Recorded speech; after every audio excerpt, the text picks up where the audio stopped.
ओम शांति। नवरात्र पर्व की आप सभी को ढेरों सारी शुभकामनाएं। आज नवरात्र का तीसरा दिन है जिसमें हम सभी माँ दुर्गा के तृतीय स्वरूप माँ चंद्रघंटा का पूजन, वंदन और आराधना कर रहे हैं। हम माँ के गुणों को श्रवण करें और अपने जीवन में अनुसरण करें, क्योंकि इससे ही माँ का आशीर्वाद और कृपा हम पर सदा बनी रहती है।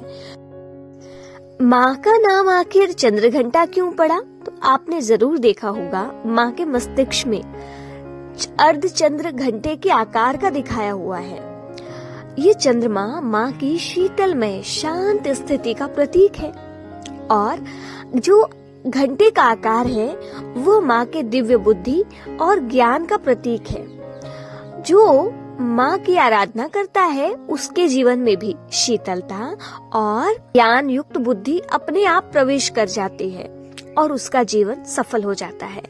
और जो भी भक्त माँ का गुणगान करता है ना, उसका जीवन भी जिस तरह माँ की सवारी सीन है ऐसे ही वो भी निर्भय हो जाता है। उसे किसी भी प्रकार से कोई भी भय अपना गुलाम नहीं बना सकता है।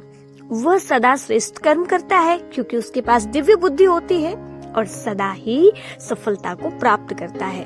तो माँ का जीवन हम सभी के जीवन को एक नई दिशा दिखाता है।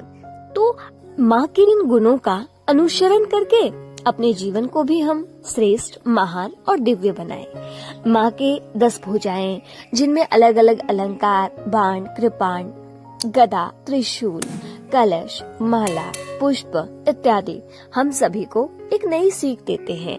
यह माँ के आंतरिक गुण और शक्तियों के प्रतीक हैं और कुछ भी नहीं।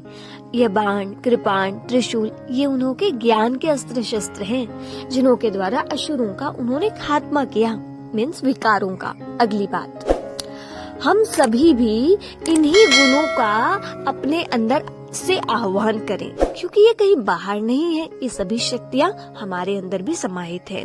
आइए, ये तभी हमें मिल पाएंगे जब हम ध्यान में स्थिति में बैठेंगे। माँ की ध्यान में मुद्रा दिखाई गई है। ध्यान में स्थिति में बैठकर परमात्मा का निरंतर ध्यान करने से हम माँ की तरह अपने जीवन को बना सकते हैं। तो हम सभी यह नवरात्र के तीसरे दिवस में अवश्य करें, तभी हमारा जीवन माँ की तरह औरों की भी मनोकामना पूर्ण करने वाला शेर की तरह निर्भय और शक्तिशाली बन जाएगा।